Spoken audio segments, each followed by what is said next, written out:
Ketepikan soal politik, pemimpin perlu fokus bantu rakyat.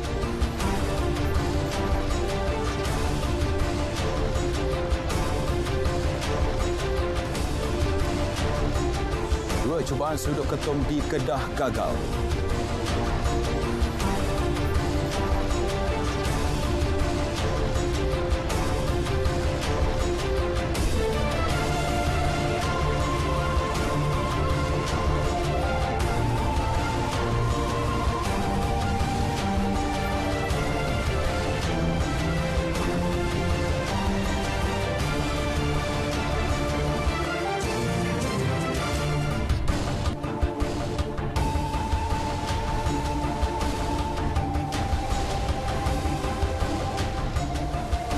Assalamualaikum dan salam sejahtera. Berita wilayah 11 Julai 2021 bersama saya Alif Ashraf Kamanur.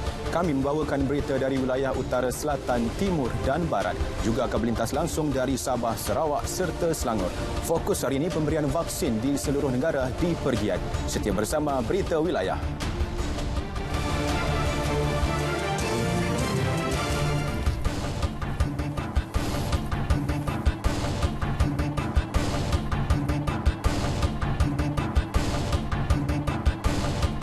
Mana-mana pihak yang memerlukan bantuan atau terputus bekalan makanan diminta menghubungi Bilik Gerakan Jawatan Kebajikan Malaysia JKM di daerah masing-masing yang dibuka 24 jam setiap hari serta Pusat Khidmat Ahli Parlimen untuk mendapatkan bantuan.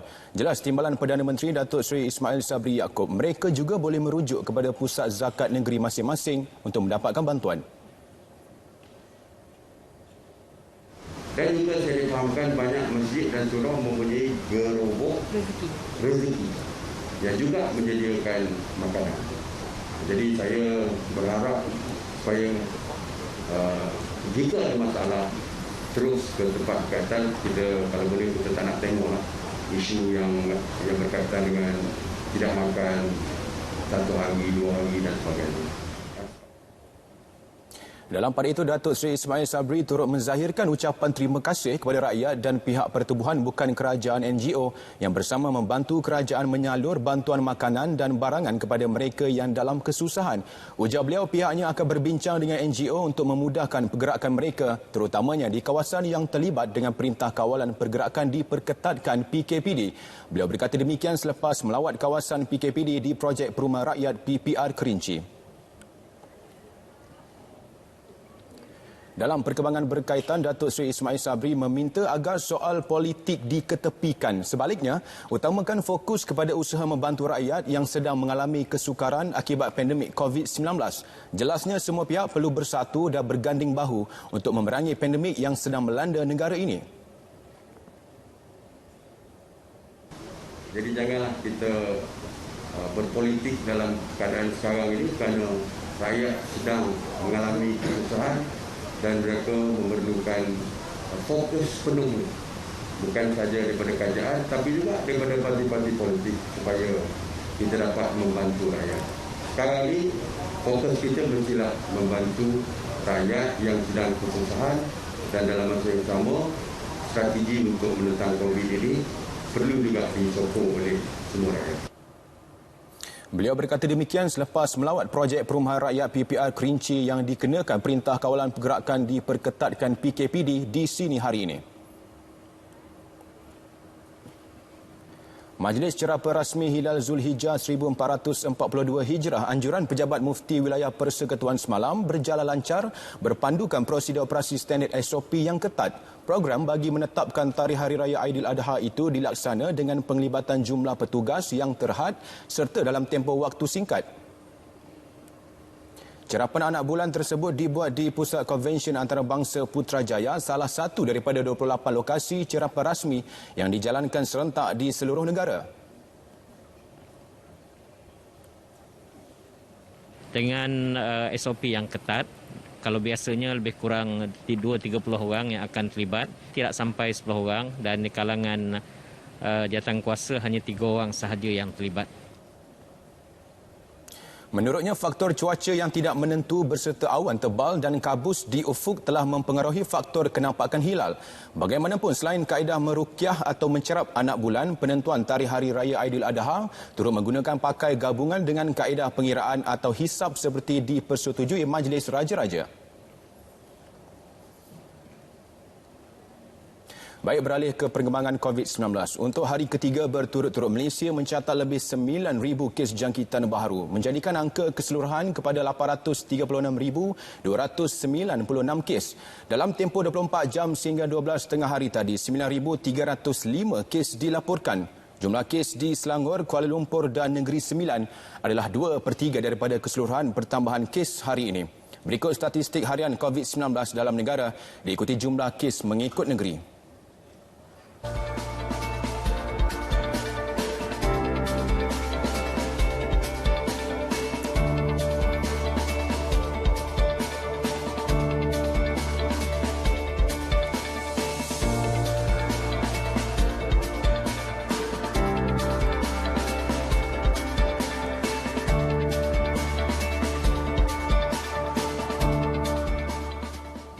Sementara itu, jumlah keseluruhan pemberian vaksin di Malaysia meningkat kepada 11,075,493 dos semalam. Semalam sahaja 324,745 dos suntikan vaksin COVID-19 diberikan. Kita ikuti data harian vaksinasi COVID-19 mengikut negeri.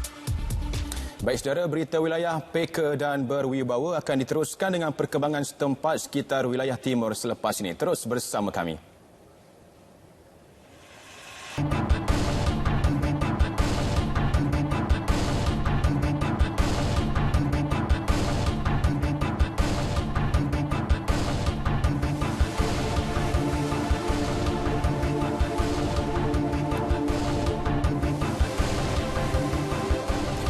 Akibat termakan janji manis dan tipu daya dalam pencarian kerja, kononnya menawarkan pekerjaan gaji lumayan di Asia Barat, beberapa wanita menjadi mangsa sindiket perdagangan manusia.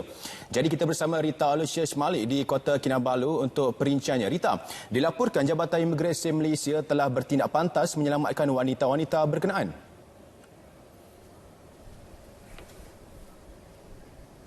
Benar, Alif. 9 wanita warga Filipina berjaya diselamatkan dalam operasi anti pemerdagangan orang dan anti penyeludupan migran ATIPSOM di 2 lokasi berasingan di Semporna pada Khamis dan Jumaat lalu. Turut ditahan 2 lelaki serta seorang wanita juga warga Filipina yang disyaki dalam sindiket berkenaan. Dalam kenyataan pengarah Jabatan Imigresen Sabah, Datuk Dr. Muhammad Sadi Muhammad Amin, 9 wanita berkenaan ditemui ketika serbuan di sebuah rumah tidak bernombor di SK Pekan Semporna dan sebuah rumah atas air di Kampung Terusan Hujung Batu, Pulau Bumbung. Siasatan mendapati semua mangsa terpedaya dengan pujukan dan tipu daya anggota sindiket yang menjanjikan pekerjaan berpendapatan lumayan di Timur Tengah, terutama Jordan dan Dubai. Semua anggota sindiket telah ditahan di Depot Tahanan Imigresen Papar, manakala mangsa ditempatkan di Pusat Pelindungan Wanita Kota Kinabalu. Kes disiasat di bawah Seksyen 26A Akta ATIPSOM 2007. Persatuan Pengguna Bijak Sabah mengalu-alukan peralihan Sabah ke fasa kedua Pelan Pemulihan Negara PPN bermula semalam. Presidennya David Chan berharap keputusan Majlis Keselamatan Negara MKN itu akan membolehkan lebih banyak aktiviti ekonomi beroperasi semula. Ketika ditemui RTM di Kota Kinabalu, menurut David, langkah itu juga sekaligus mampu mengurangkan pelbagai masalah seperti hilang pekerjaan dan sumber pendapatan, terutama aktiviti perniagaan dan industri. We hope that the decision will improve the employment opportunity and the income of the people, which has been badly affected by the recent Enhanced Movement Control, PKD. Dalam pada itu, persatuan berkenaan turut menyokong keputusan kerajaan negeri yang membenarkan dine-in dalam kedai makan, restoran serta premis hotel. Katanya perkara itu memang ditunggu-tunggu pengusaha dan rakyat yang terkesan dengan pelaksanaan Perintah Kawalan Pergerakan PKP yang bertujuan memutuskan rantaian jangkitan COVID-19. Bagaimanapun, David menasihati semua pihak sentiasa mematuhi prosedur operasi standard ditetapkan setiap kali berada di luar rumah. Kemudahan pengeluaran baharu daripada akaun kumpulan wang simpanan pekerja KWSP iaitu iCitra yang diumumkan menerusi pakej perlindungan rakyat dan pemulihan ekonomi pemulih sememangnya dinantikan terutama golongan yang terjejas akibat pandemik COVID-19. Bercakap kepada RTM, pensyarah Fakulti Pengurusan dan Perniagaan Bahagian Ekonomi Universiti Teknologi Mara UiTM Cawangan Sabah, Herniza Roxanne Markus berkata, pengeluaran wang sehingga RM5,000 menerusi iCitra membolehkan rakyat merancang kewangan mereka dengan lebih baik. 5 bulan yang akan datang kita masih belum mengetahui keadaan ekonomi kita adalah sama ada kita dapat melawan penyakit ini ataupun tidak. Jadi sekurang-kurangnya iCitra ini adalah sebagai backup plan kepada rakyat yang terjejas bagi membantu mereka merancang keperluan kewangan di masa akan datang. Pemulih bernilai RM150 bilion dengan suntikan fiskal kerajaan sebanyak RM10 bilion bertujuan memberi bantuan menyeluruh kepada rakyat dalam mendepani penularan pandemik COVID-19. Ia merangkumi 3 fokus utama iaitu meneruskan agenda prihatin rakyat, menyokong perniagaan dan meningkatkan vaksinasi. Pelbagai pihak sama ada agensi kerajaan mahupun badan bukan kerajaan NGO tampil membantu golongan terjejas akibat pandemik COVID-19. Tidak terkecuali Yayasan Amal Malaysia Cawangan Sabah dengan kerjasama Rubber Council dan Pejabat Adun Dilantik mengambil inisiatif melaksanakan program amal rak kongsi rezeki. Menurut Adun Dilantik, Dr. Ali Akbar, menerusi program ini, mereka yang terjejas boleh mendapatkan barangan keperluan harian di lokasi-lokasi rak kongsi rezeki ini dilaksanakan. Bagi fasa pertama, rak kongsi rezeki ini diwujudkan di 8 daerah, antaranya Tongod, Keningau, Kalabakan, Kota Belud dan Tawau. Beliau mengalu-alukan orang ramai untuk menyumbang sama menerusi rak kongsi rezeki ini bagi membolehkan lebih ramai golongan terjejas dapat dibantu. Dr. Ali Akbar berucap demikian semasa pelancaran program rak kongsi rezeki peringkat negeri Sabah di Kota Kinabalu. Dalam pada itu, beliau yang juga setiausaha PAS Sabah menggesa semua pihak mengurangkan polemik politik, sebaliknya memberi fokus terhadap usaha membantu rakyat yang terjejas akibat pandemik COVID-19. Keutamaan kerajaan ketika ini adalah untuk menangani penularan pandemik COVID-19 dan menjaga kebajikan rakyat keseluruhannya. Perbadanan Pembangunan Ekonomi Sabah SEDCO mengambil inisiatif membantu ahli di bawah kumpulannya yang terjejas akibat COVID-19 melalui dana bantuan kerajaan negeri dan persekutuan. Dana berkenaan akan membantu usahawan meneruskan perniagaan untuk menjana pendapatan walaupun berdepan krisis keuangan. Pengurus Besar Kumpulan SEDCO Datuk Pangeran Saifuddin Pangeran Tahir berkata, selain bantuan kerajaan negeri, SEDCO turut menerima dana dalam bentuk pinjaman dan geran dari kerajaan persekutuan untuk membangunkan fasiliti ekonomi, perniagaan dan pengilangan. 52 premis kilang IKS yang sedang dibuat dan juga di seluruh Sabah ada beberapa projek yang sedang berjalan, misalnya di Suk, di Kampung Paris, di Kinabatangan dan sebagainya lah. Jadi ini adalah contoh usaha-usaha yang dijalankan oleh SEDCO. Beliau ditemui pemberita RTM selepas meninjau pewujudan food bank di Tanjung Lipat Likas, Kota Kinabalu. Sejak Perintah Kawalan Pergerakan PKP Mac tahun lalu sehingga kini, SEDCO memberikan diskaun 50% ke atas sewa premis di bawah seliaannya selain memberi bantuan moratorium kepada semua peminjamnya. Pertubuhan Keselamatan Sosial Perkeso mewujudkan aplikasi Sahabat Prihatin bagi memudahkan capaian maklumat kepada pelanggan dan meningkatkan maklum balas sebarang laporan yang dibuat melalui aplikasi berkenaan. Pengarahnya Dr. Muhammad Ali Hindia berkata, aplikasi yang diwujudkan pada hujung bulan lepas boleh dimuat turun dalam telefon pintar masing-masing.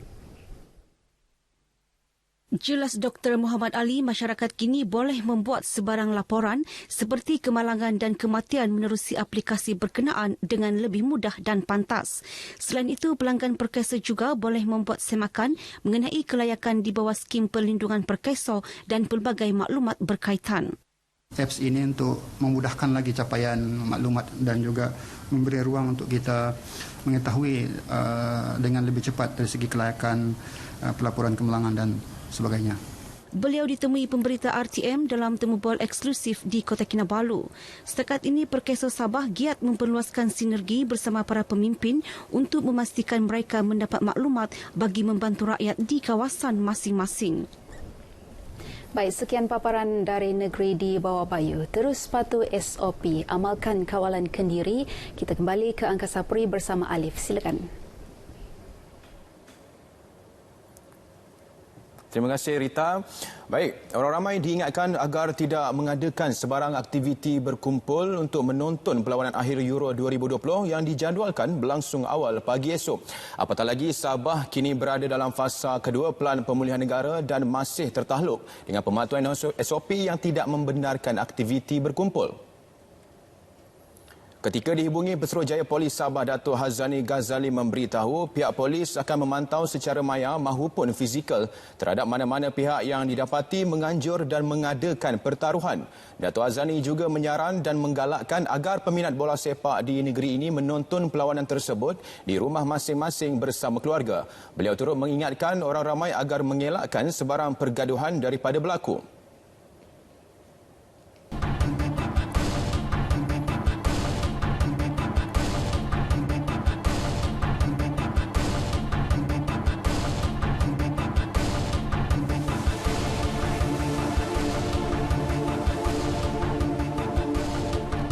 Baik, Selangor terus komited memastikan golongan gelandangan tidak ketepikan dalam pemberian vaksin COVID-19. Perinciannya bersama Samsia Samsi. Silakan.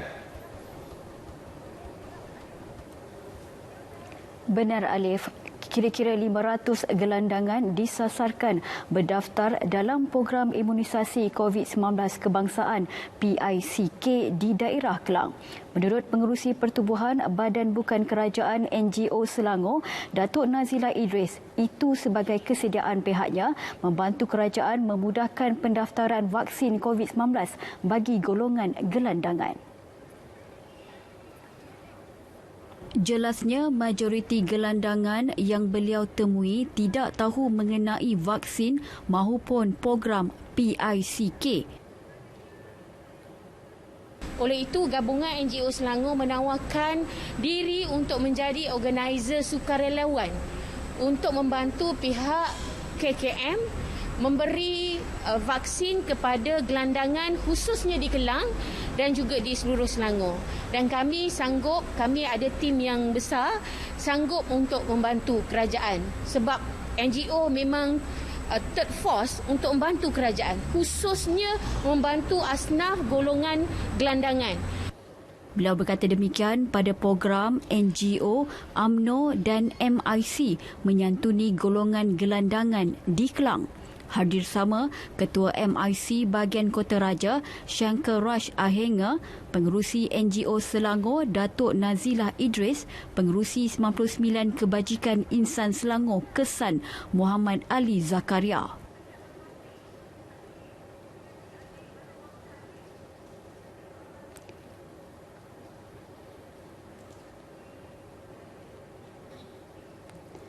Sejak beroperasi sebagai PPV 21 Jun lalu, sebanyak 1,497 dos suntikan vaksin telah diberikan kepada penerima vaksin di Hospital Pakar KPJ Kelang.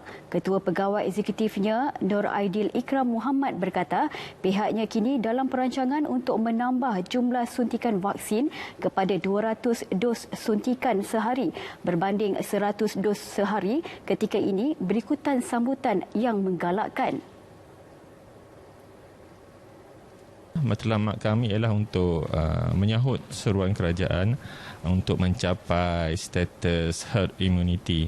So kami di Kelang ni, PPV kami ni khasnya untuk warga Kelang lah. So saya menyerulah yang mana warga Kelang yang mendapat appointment tu sila datang. Sebab ini penting untuk kita semua. Bila kita dah mencapai status herd immunity, so kita hopefully kita akan dapat kembali kepada normal lah. Sementara itu, rata-rata penerima vaksin di hospital swasta berkenaan berpuas hati dengan perkhidmatan yang diberikan oleh kaki tangan hospital sepanjang proses pemberian vaksin. Bagi saya perlulah ambil sebab kita nak menamatkan pandemik ni, dan daripada kalau kita tak ambil nanti kan sampai bila nak habiskan COVID ni kan. Tadi masa cocok tak adalah sakit sangat, sikit je lah. Itu je lah. Kata simptom-simptom lain tu sekarang ni orang kata belum ada lagi. Sekarang ni okey lagi, tak ada masalah. Perasaan rasa lega lah. Tak ada apa perasaan yang takut ke apa kan. Rasa lagi lebih selamat selepas ni, insya-Allah. Saranan saya supaya untuk semua ambil lah vaksin ni untuk kita melindungi diri kita, ahli keluarga kita, dan melindungi semua supaya kita dapat keluar daripada pandemik COVID-19 ni. Everybody must take vaccine lah. It's good because without vaccine I think it's very dangerous. I feel that's why I'm 71 years old. So I feel it's better to take vaccine to protect ourselves.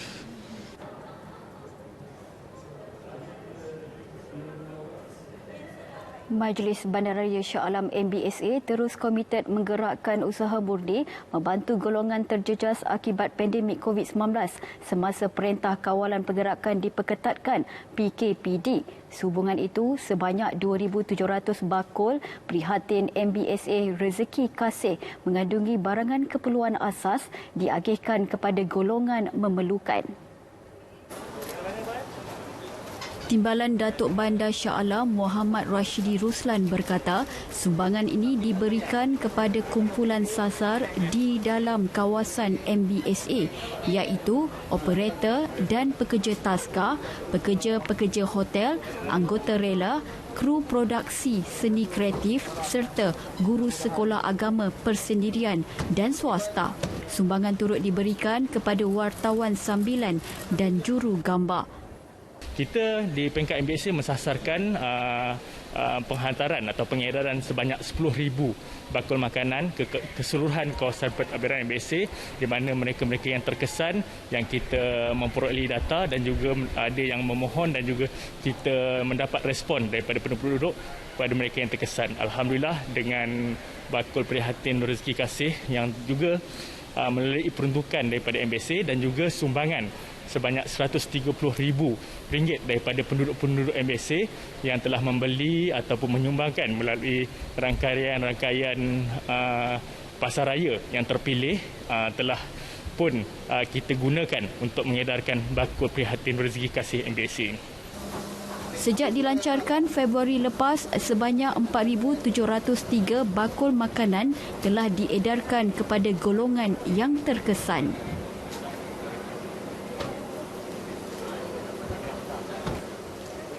Sekian saja berita dari RTM Selangor, kembali kepada Alif. Terima kasih Samsyah.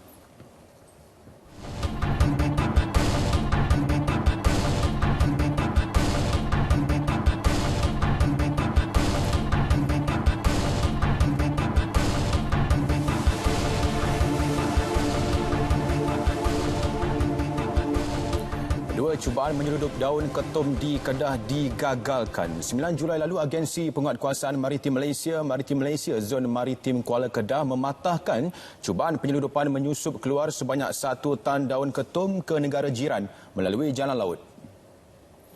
Pengarah Maritim Negeri Kedah dan Pelis Laksamana Pertama Maritim Muhammad Zawawi Abdullah berkata, daun ketum bernilai sebanyak RM180,000 itu merupakan rampasan daun ketum terbesar dibuat Maritim Malaysia pada tahun ini. Semua hasil rampasan termasuk bot fiber dan enjin dianggarkan bernilai RM235,000. Suspek bagaimanapun berjaya melarikan diri selepas menyedari kehadiran pihak berkuasa.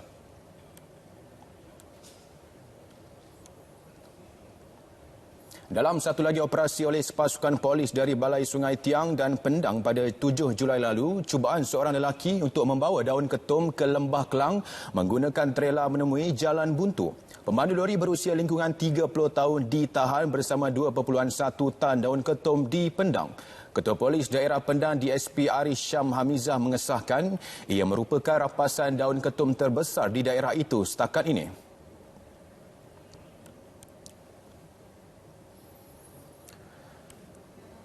Jadi kita dapati suspek cuba mengaburi pihak polis dengan memasukkan daun ketum ke dalam kotak dengan berpendapat bahawanya kita tidak dapat mengesan bahawa aktiviti salah dilakukan oleh suspek. Siasatan awal mendapati suspek diupah RM7,000 oleh seorang pengedar ketum di kawasan Sungai Tiang untuk dihantar ke Plaza Tol Sungai Buloh. Suspek kini ditahan reman untuk siasatan lanjut.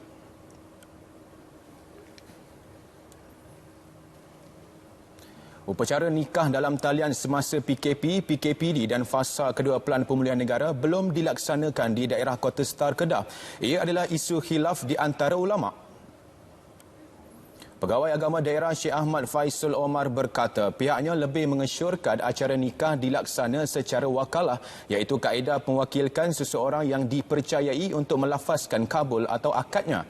Ketika ini pengantin lelaki boleh hadir di majlis akad nikahnya selepas mendapatkan surat kebenaran merentas negeri daripada Balai Polis berdekatan.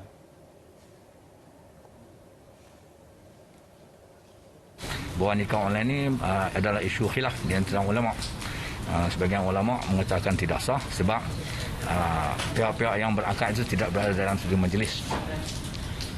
Dan ada ulama' yang mengatakan pernikahan nikah online itu sah sebab majlis itu dia panggil istilah majazi.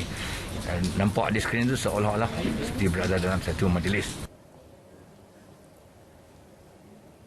Baik, seramai 2,478 warga emas orang kurang upaya OKU dan sukarelawan telah menerima suntikan vaksin COVID-19 melalui program vaksinasi Dun Air Hitam di 2 buah sekolah yang dijadikan pusat pemberian vaksin PPV sementara. Inisiatif yang dilakukan Pusat Khidmat Wakil Rakyat PKWR Dun tersebut bagi memudahkan pergerakan golongan itu yang telah berdaftar agar segera mendapatkan suntikan vaksin bagi membentuk imuniti kelompok. Usaha Adun Air Hitam Azhar Ibrahim memohon agar Sekolah Menengah Agama SMA Nurul Islam dan Sekolah Menengah Kebangsaan SMK Tunku Sri Indra Putra Alur Biak dijadikan PPV sementara yang dikhusus untuk warga emas dan OKU sejak bulan lalu menjadi kenyataan. Berikutan kekurangan bekalan vaksin PPV berkenaan hanya beroperasi dari 5 hingga 9 Julai lalu. Menurut Azhar, kebanyakan penduduk yang menghadapi masalah mendaftar program vaksinasi adalah dari luar kawasan. Pihak PKWR Dun Air Hitam Jawatan Kuasa Pembangunan dan Kemajuan Kampung JPKKK serta pejabat kesihatan daerah telah membantu melakukan pendaftaran vaksinasi secara manual kepada penduduk kampung terlibat. Seramai 30 orang sukarelawan bertugas membantu urusan vaksinasi. Susulan inisiatif yang benar-benar memudahkan warga terlibat, beliau menerima maklum-maklum positif agar ia diperluas ke kawasan sekitar Dun berkenaan. Universiti Utara Malaysia UUM mengambil inisiatif meluluskan moratorium kali kedua secara automatik bagi meringankan beban kaki tangannya menghadapi pandemik COVID-19. Naib Chancellor UUM Profesor Dato' Dr. Ahmad Bashawir berkata pihaknya amat prihatin terhadap nasib kaki tangan yang terkesan dan pihak universiti komited menjaga kebajikan dengan sebaiknya. Beliau berkata moratorium itu membabitkan 3 jenis pinjaman iaitu komputer, kenderaan dan perumahan di bawah skim UUM. Pelaksanaannya akan dijalankan mulai bulan depan sehingga Disember ini. Beliau berharap inisiatif tersebut sedikit sebanyak membantu peminjam dalam kalangan staf untuk menguruskan aliran tunai mereka semasa tempoh yang mencabar ini. Sementara itu, dalam usaha membantu kerajaan melancarkan program vaksinasi bagi mencapai imuniti kelompok, UUM bersedia dijadikan pusat pemberian vaksin PPV Institut Pengajian Tinggi IPT dalam program imunisasi COVID-19 kebangsaan PICK.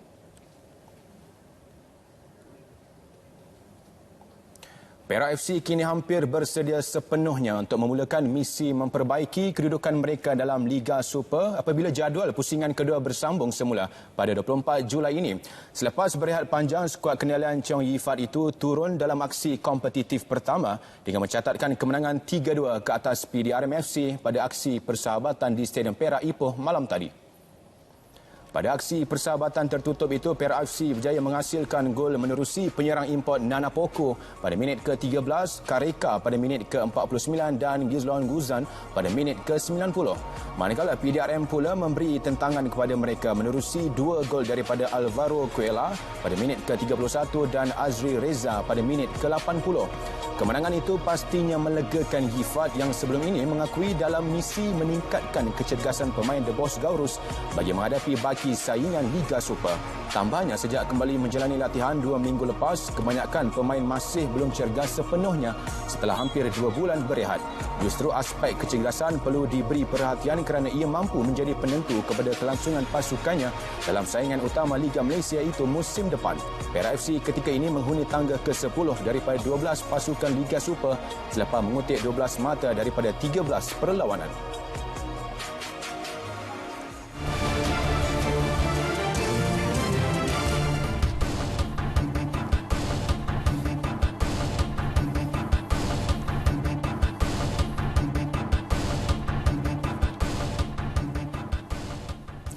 Seterusnya kita ke Bumi Kenyalang. Pusat pemberian vaksin industri perladangan yang pertama diwujudkan di Miri mula beroperasi hari ini.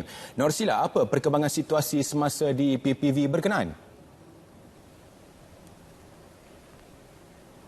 Assalamualaikum dan salam hormat. Sebanyak 2,252 dos suntikan pertama vaksin COVID-19 telah disediakan bagi Pusat Pemberian Vaksin PPV Industri Ladang Saremas Suai di Miri memulakan operasinya hari ini.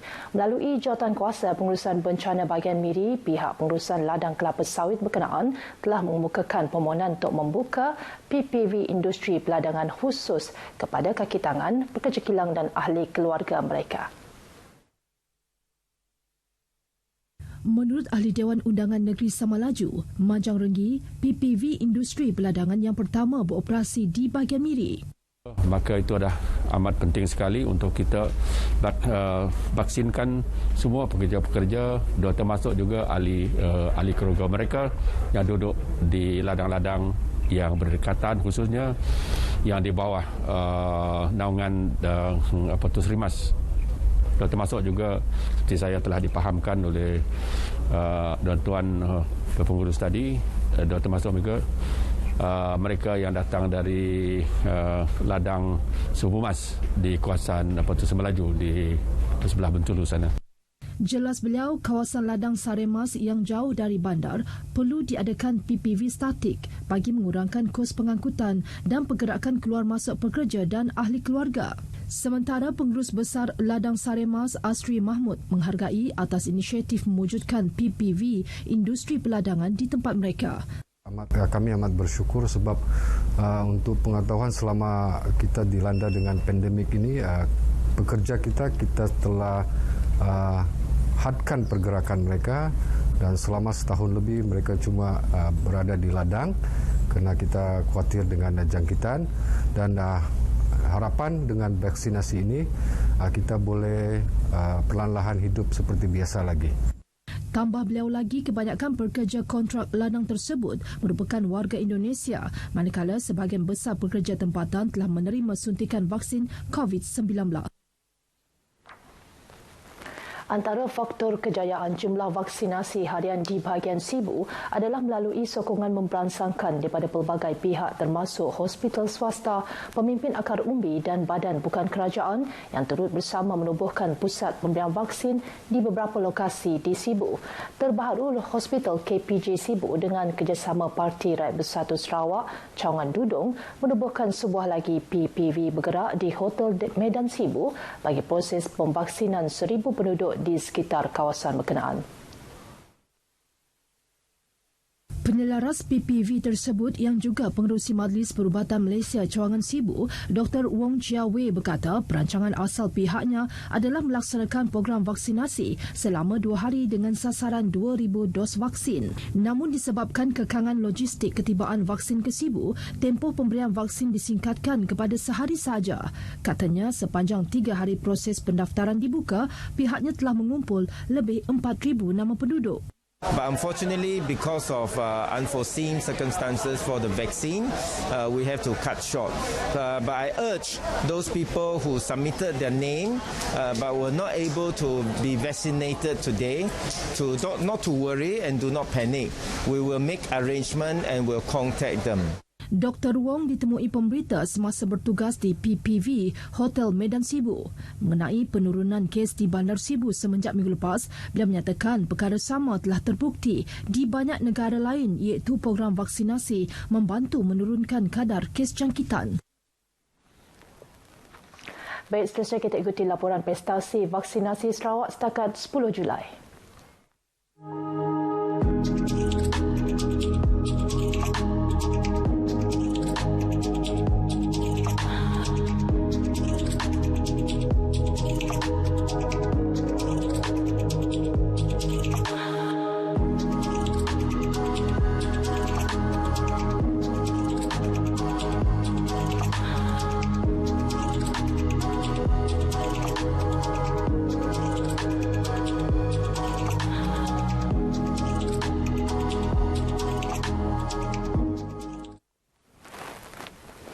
Yayasan Dakwah Islamiah Malaysia Yadim Negeri Sarawak hari ini menyerahkan sumbangan berbentuk 300 beg makanan kering dan 300 kit kebersihan diri kepada pihak Hospital Umum Sarawak untuk diagihkan kepada pesakit COVID-19 serta para petugas kesihatan di Pusat Kuarantin dan Rawatan COVID-19 PKRC berisiko rendah di Kompleks Belia dan Sukan Negeri di Kuching.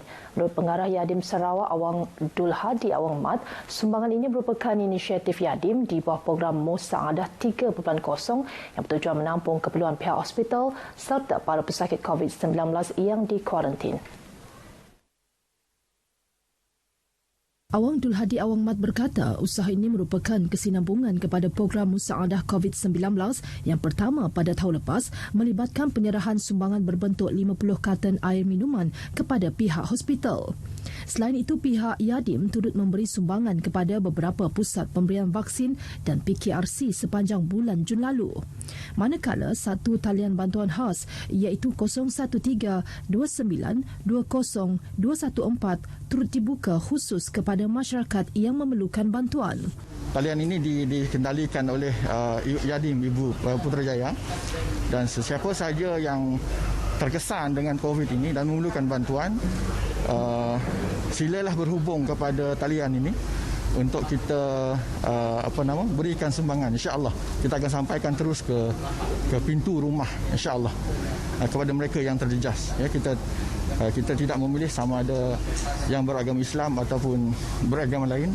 Tambahnya, program Musaadah 3.0 ini turut memberi tumpuan kepada golongan masyarakat terjejas akibat COVID-19 termasuk yang hilang pekerjaan dan gelandangan. Sejak Januari lalu, pihaknya telah mengagihkan sebanyak 918 beg makanan kepada 918 buah keluarga di seluruh negeri.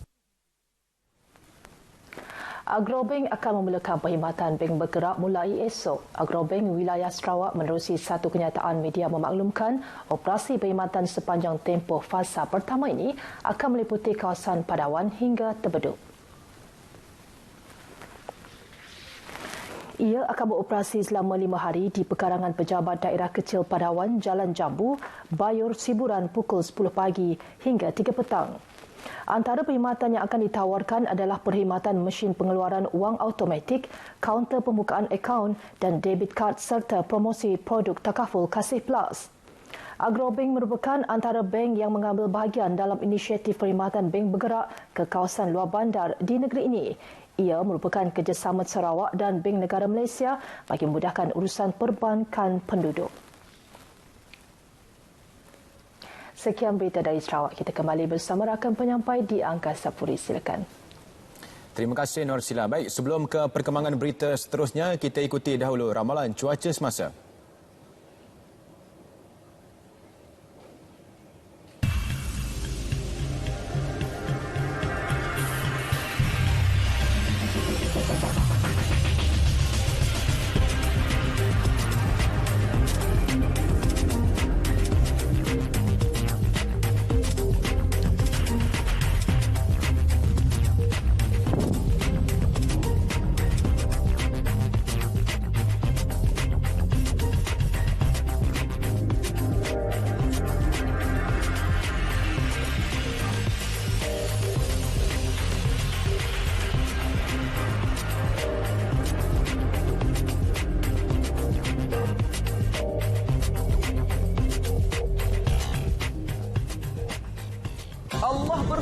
kepadamu. Fasalli li rabbika wanhar.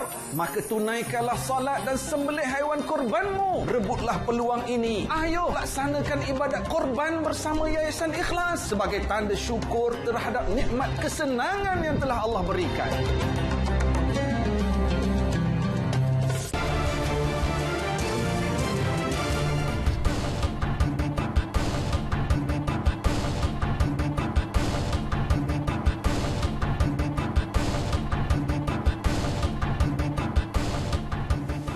Kegagalan sistem kemudi disyaki menjadi punca pelanggaran dua buah kapal di perairan Muar Johor tengah malam tadi.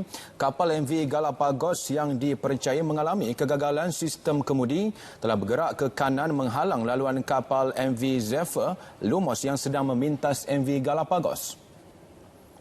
Pengarah Maritim Negeri Laksamana Pertama Maritim Nurul Hizam Zakaria menerusi kenyataan memaklumkan kapal MV Zephyr Lumos gagal mengelak himpitan MV Galapagos lalu berlaku pelanggaran di sisi kanan kapal. Ketika kejadian, kapal MV Zephyr Lumos sedang membawa muatan kargo ke Terusan Suez manakala kapal MV Galapagos dalam pelayaran ke India. Siasatan awal ke atas kerosakan badan MV Galapagos mendapati terdapat tumpukan tumpahan minyak di lokasi kejadian. Kedua-dua kapal ditahan oleh Jabatan Laut Malaysia dan Jabatan Alam Sekitar Malaysia bagi membantu siasatan. MV Zephyr Lumos berdaftar di United Kingdom membawa 26 kru manakala MV Galapagos berdaftar di Malta membawa 23 kru.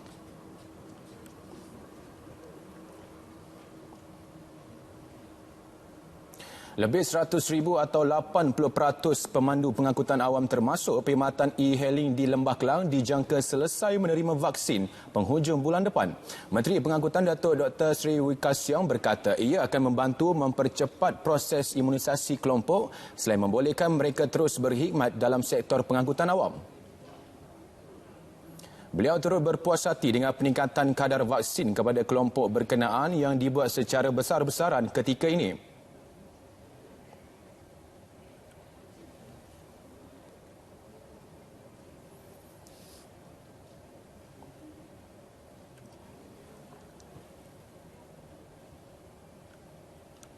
Vaksin secara dalam komuniti.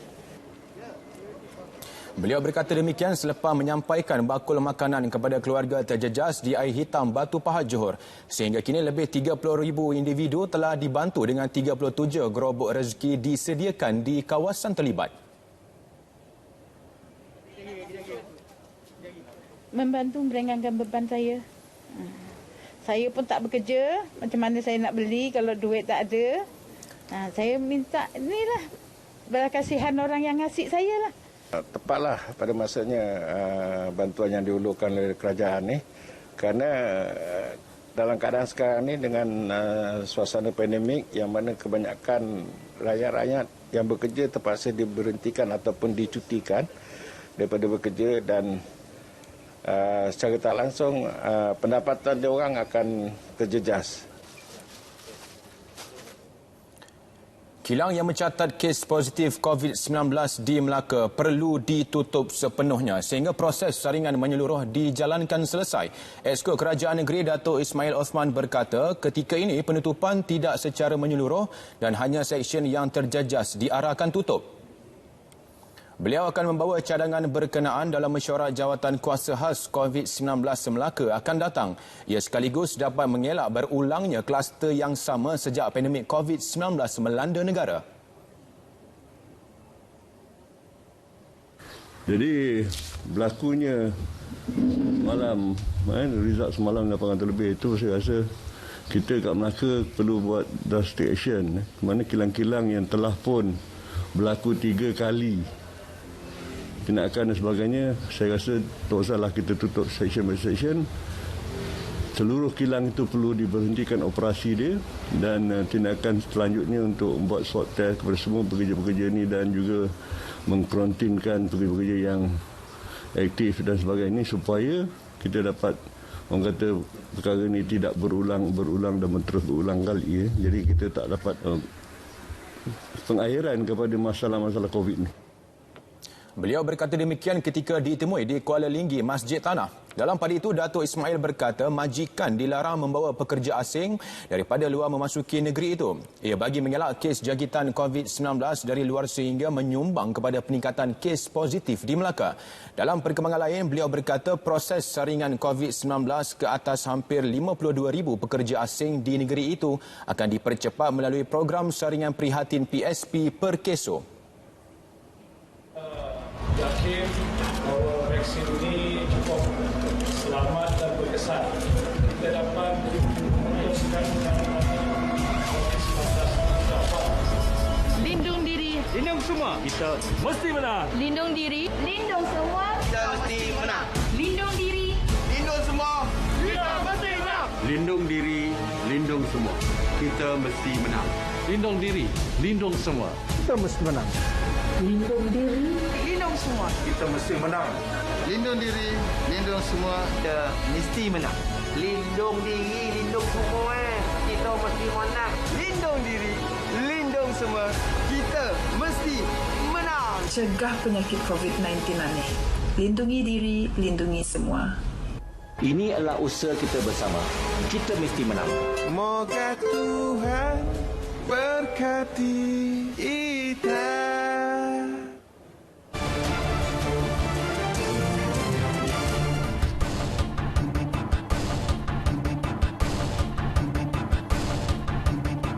Kementerian Sains, Teknologi dan Alam Sekitar mesti diberi tanggungjawab melakukan rundingan bersama Kerajaan Arab Saudi berhubung isu pengiktirafan vaksin membabitkan jemaah haji.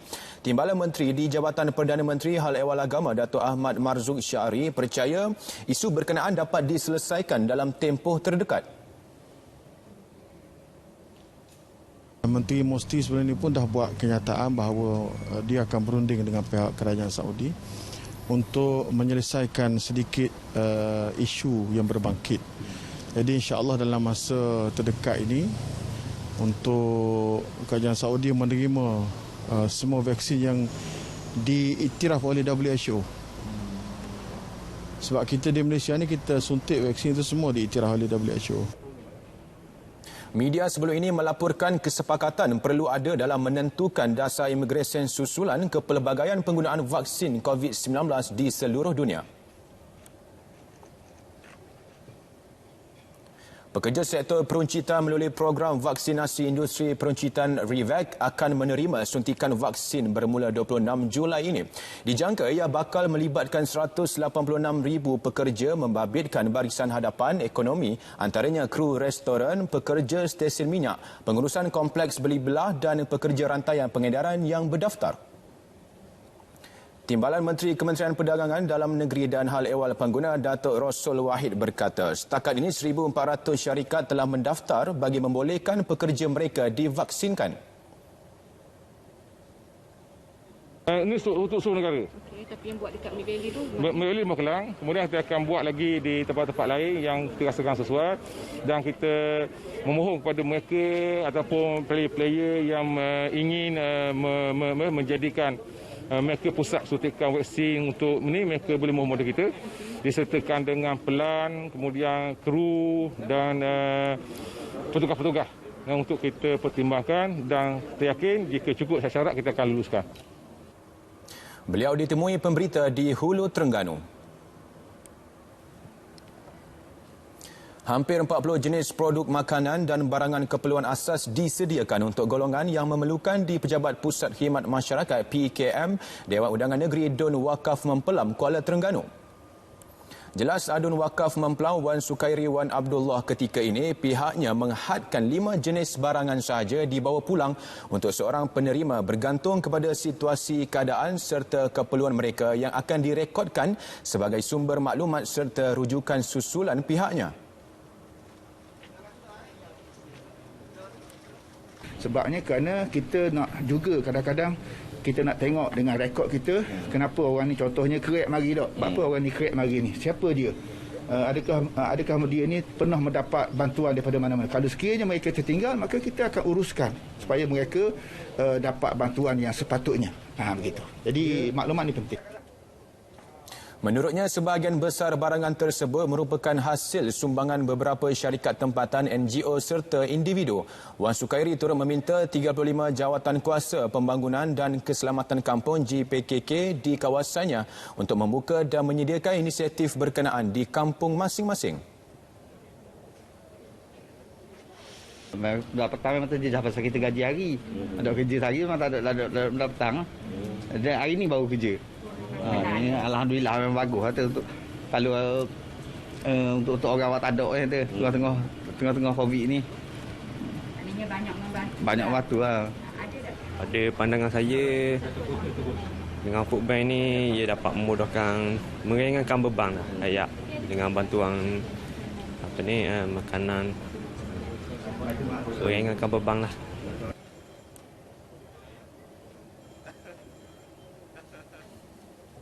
Baik, sedikit perkembangan sukan. 2 perlawanan persahabatan yang dijadualkan pada bulan ini bakal digunakan sepenuhnya pasukan Kelantan United KUFC bagi meningkatkan keserasian pemain. Penolong pengurus Nik Kuzaimi Nudin berkata pasukan itu akan menerima kunjungan 2 pasukan Liga Super iaitu Pening FC pada 14 Julai dan Terengganu FC 18 Julai di Stadium Sultan Muhammad keempat. Menurut Nik Kuzaimi, perlawanan ujian itu tidak hanya sebagai persiapan dalam menghadapi aksi sebenar, malah juga untuk mengukur tahap persediaan pemain skuad Sang Kajang Hijau bagi mengharungi jadual padat Liga Premier sebaik saingan bersambung semula 25 Julai nanti. Tambahnya, selepas lebih 2 bulan tidak beraksi secara kompetitif, perlawanan ujian menentang 2 kelab Liga Super, Pening FC dan Terengganu FC, amat penting buat pasukannya. Pertembungan itu juga akan membantu para pemain KUFC memperbaiki kelemahan diri sebelum menentang PDRM FC pada aksi pertama pusingan kedua. KUFC yang dibimbing jurulatih dari Jepun Akira Hagishiyama kini berada di tangga kelima Liga Premier dengan 16 mata 7 mata di belakang pendahulu Sarawak United.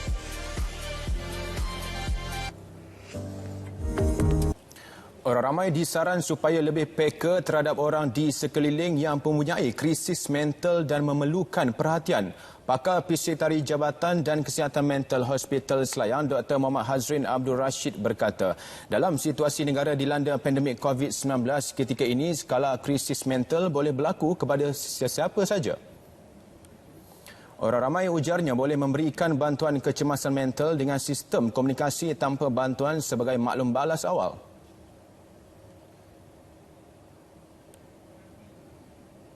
Dalam keadaan di mana COVID-19 sekarang ni, pandemik, banyak orang terkesan. Dan terkesan dari segi large scale lah, maksudnya skala dia sangat besar. So, saya ingat benda ni sangat sesuai dilakukan oleh siapa sajalah dan tak perlukan professional punya skills pun. So, the basic tenets of this psychological first aid adalah kita panggil look, listen and link. Sistem tersebut tidak memerlukan individu untuk menggunakan sebarang alat bantuan bagi berkomunikasi. Ia bergantung sepenuhnya kepada kebolehan fizikal individu seperti menggunakan bahasa isyarat, mimik muka dan pergerakan anggota badan untuk menyampaikan mesej. Beliau berkata demikian dalam program Selamat Pagi Malaysia di Angkasa Puri. Dalam pada itu, beliau turut menasihati rakyat agar menukar stigma terhadap individu yang mendapatkan bantuan di pusat psikiatri bagi mendapatkan nasihat pakar.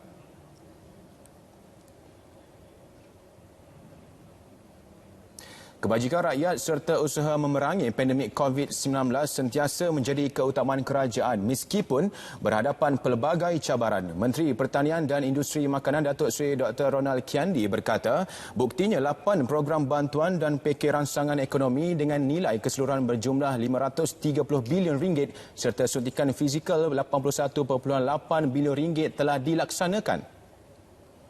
Ia bagi meneruskan agenda membantu rakyat dan menyokong perniagaan walaupun ruang fiskal kerajaan terhad.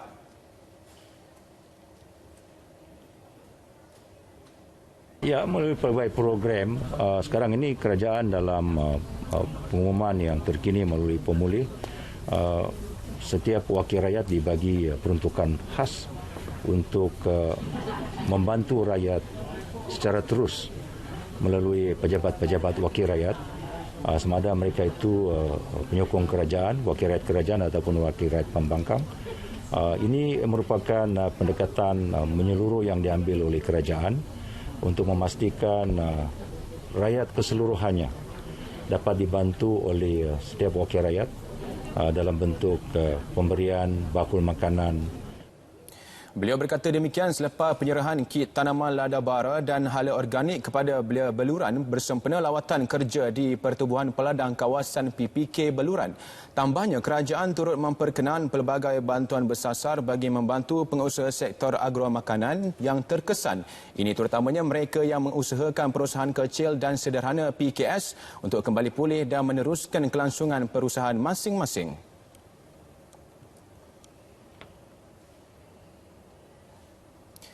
Saudara, berita wilayah di penghujungnya. Terus kongsikan dengan kami sebarang aktiviti yang berlaku di tempat anda. Saya Alif Ashraf Kamanur, berita wilayah, peka dan berwibawa. Assalamualaikum dan salam hormat.